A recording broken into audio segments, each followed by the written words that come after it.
Hey guys, Draven here in the kitchen today. The goal was to process a lot of my harvest.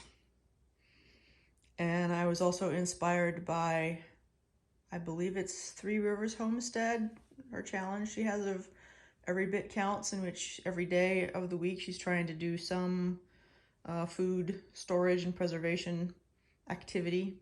And so part of what I had planned was I went down to the grocery store and I found some manager specials for ground hamburger and bought all of it that they had and came back and made sloppy joes as well as just ground hamburger to can up and for storage. Well, my canner, I was probably about 15 minutes from the end. This is a 75-minute processing time for canned beef or for ground beef. And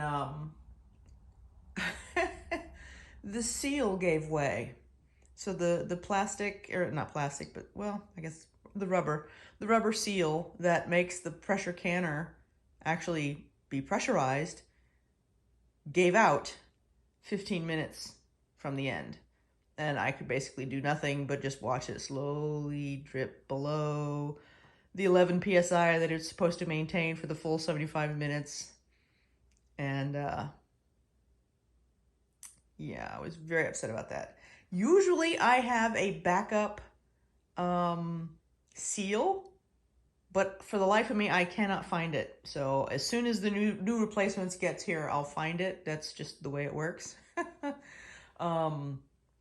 But the point of this episode is, or the point of this particular little post is kind of a note to myself of if I'm doing a big project and I had planned the whole week because my husband's out of town this week, so my plan was to make a big old mess and have it all cleaned up and then everything all canned, all of these cans used and put away in the pantry before he gets back.